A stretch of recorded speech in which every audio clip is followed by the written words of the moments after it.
My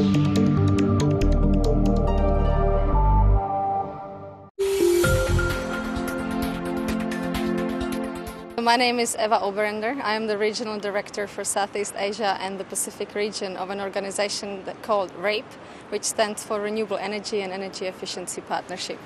I'm also active within the Clean Energy Council, which is a domestic body of the Australian market.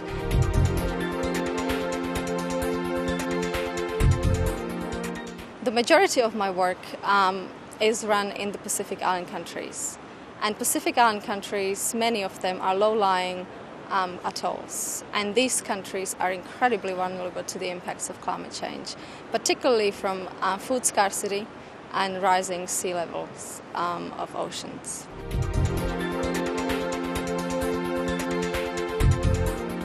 If you go into India, the sheer numbers of people who live in poverty and who will be impacted by the scarcity of water and the scarcity of food, we cannot even begin to understand. India has got a population of over 1 billion people, and about 800 of them have got no access to energy. And with no access to energy, they have no access to improving their social lives.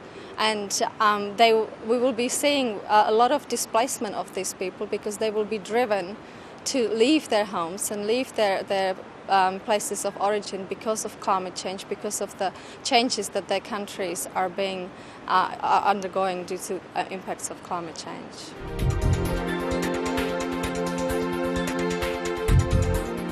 If you look at reeep, for example, which is a public-private partnership and a registered non-governmental organization, incredibly successful and incredibly influential. We've got the support of 53 governments worldwide and another 250 private businesses, which are small companies and also large international corporations.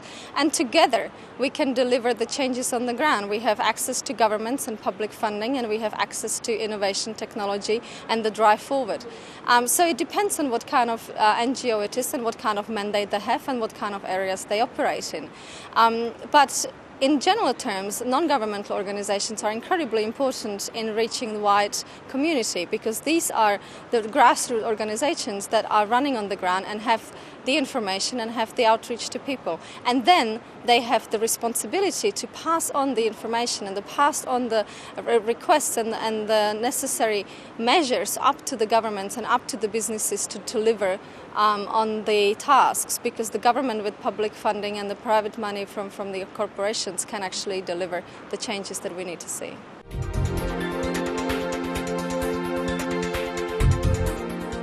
I'd like to see that more and more commitment from countries, and they will deliver upon this.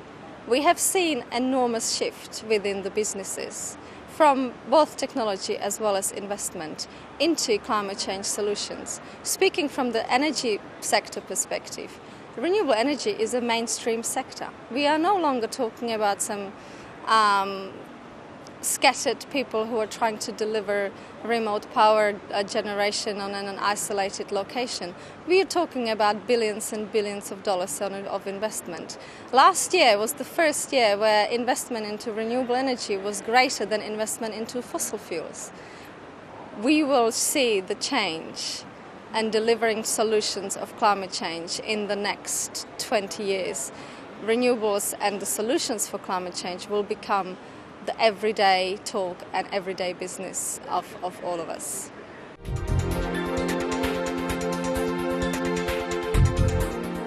Personally, it's somewhat disappointing. I think there is greater good in people, and I strongly believe in it, and we see it in every day, how people just philanthropically devote themselves to a particular cause.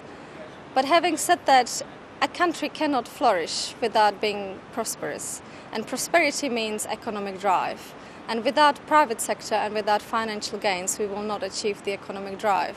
So there is nothing wrong in trying to make money out of renewable energy, energy efficiency and climate change solution. Absolutely nothing wrong. And I'm really happy to see that this is becoming a mainstream operation rather than just an isolated good feel effect.